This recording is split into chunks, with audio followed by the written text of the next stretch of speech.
Okay, so moving on to 2005, you've learnt loads of stuff. You've been a sponge and got as much information as you can. So you started pro punting in 2005. How did that go? Yeah, I left Birmingham mainly to a common theme around this time, and that was failed relationships.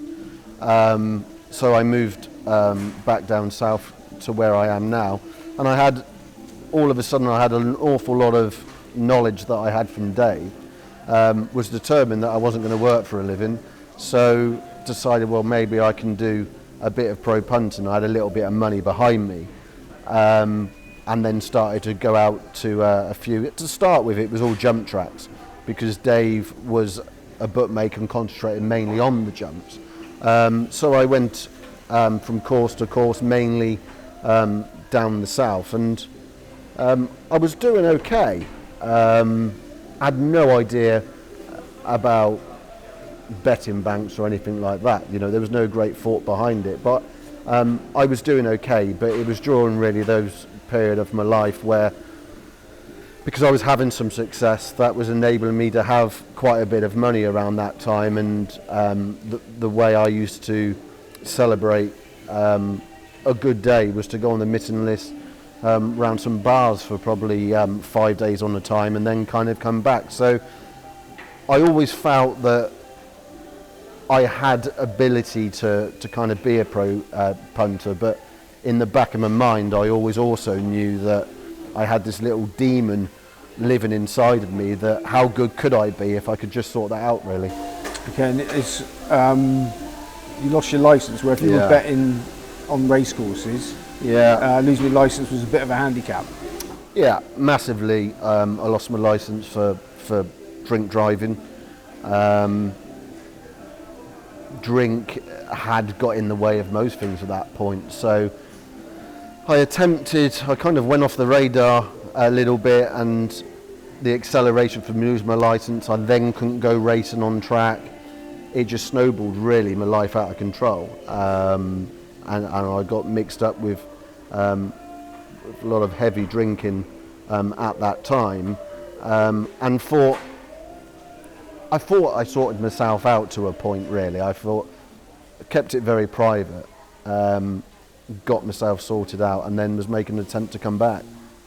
Now, then you became well, not a DJ, but a radio presenter. Yeah. So becoming on the verge of alcoholism to being a radio presenter, how did that happen?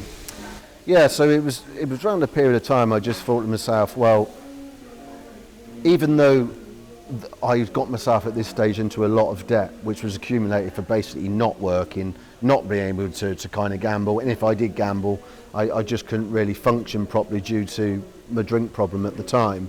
So once I thought, right, I've got myself sorted out here, you know, what can I do? I was driving from where I live in Shipton to Andover. On the local radio, they were talking about Andover Football Club.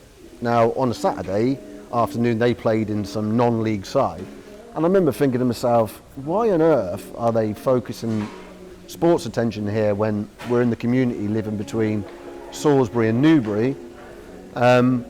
Surely they should have some racing coverage. So I took it upon myself to ring the radio station and left a voicemail to basically make the point, and said that I was the man to do it. And a chap called Simon Davies, who was the DJ, rang me up. He knew a couple of people in Lambourne. He thought it was a great idea. So had to get my thinking caps on. I was going to have a radio show every Saturday morning, and I needed a name. And because generally my punting was all about finding value in the market, was value, and rater being a private handicapper, so the name Value Rater was born. And yeah, I did the radio show for the best part of 2 years, every Saturday morning. I focused on the main races, which at the time were on Channel 4, and had a lot of great success, and contacted Newbury Racecourse, and we ran competitions. And the idea I had all my own frustration with people, I guess, having a bet on a Saturday afternoon, that people weren't greatly informed. and that, you know, going back to my days when entering a betting shop and no one was looking at the form on the wall, you know, I just thought to myself, you know, people can enjoy this sport, and there was a way to do it. So by doing the radio show, I hope to kind of give some of my tips and make it enjoyable. And it was all really about providing the man in the street the opportunity on a Saturday afternoon to have a bet with an opportunity of making a few quid.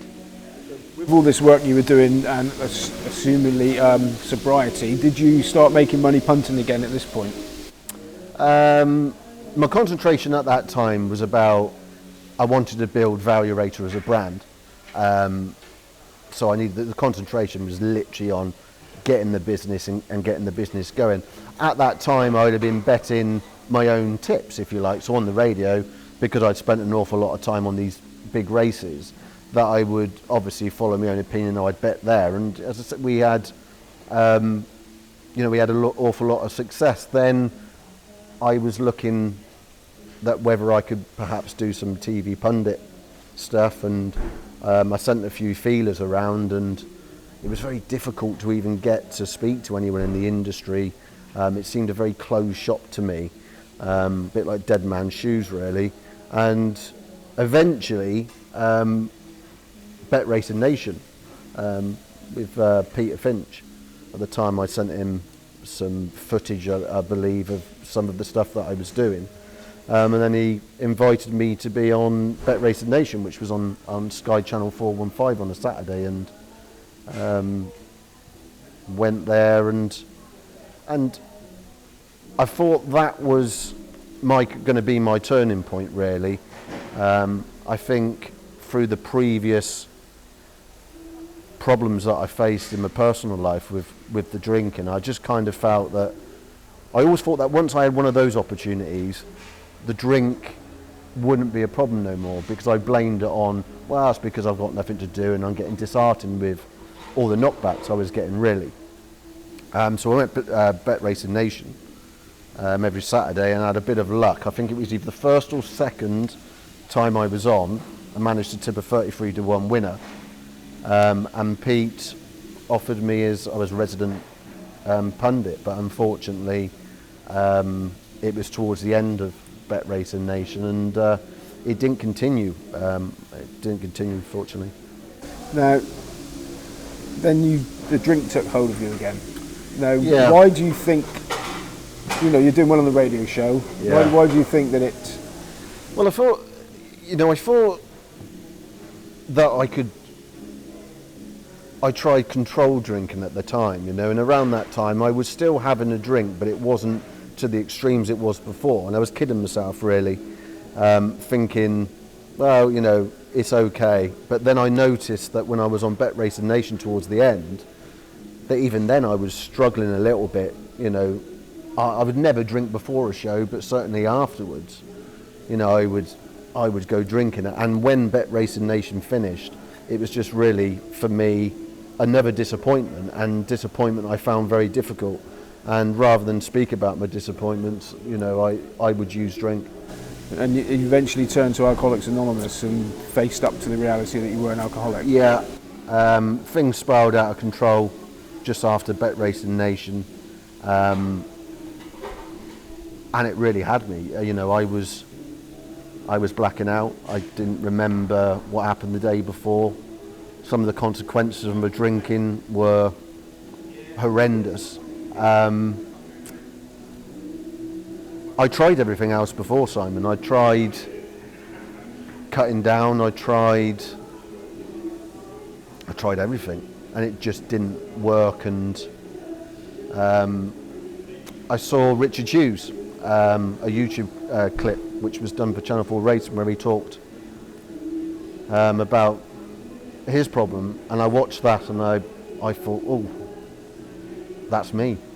You know, he described the whole melody of it, and I picked up the phone and ran an Alcoholics Anonymous and attended my first meeting, and I haven't looked back since. It's been 4 years now, but I stuck with Alcoholics Anonymous I did a meeting every day for 30 days, and it was a very, very difficult time time, and you know, it's 4 years on now, but you know, the first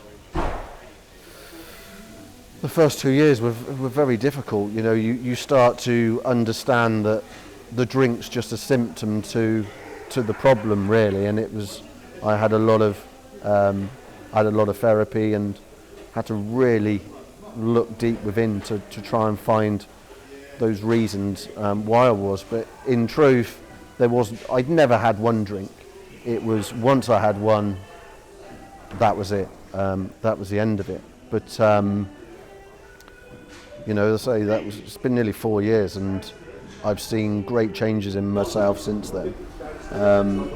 And it's often now I look at it, it's almost like I'm speaking about someone else, or someone else is not here anymore. But it was a tough time, and when something's in my downtime, it was all about drinking. You know, when you think of an alcoholic, you know, I would used to say probably, well, someone who gets up in the morning and has a drink, someone sat on a bench with a brown paper bag. And I was kidding myself to think, well, that isn't me. I don't drink in the mornings, and you know, I'm only drinking in the evenings. But it was the fact that once I started, I just couldn't stop, and it was the consequences that went along with that.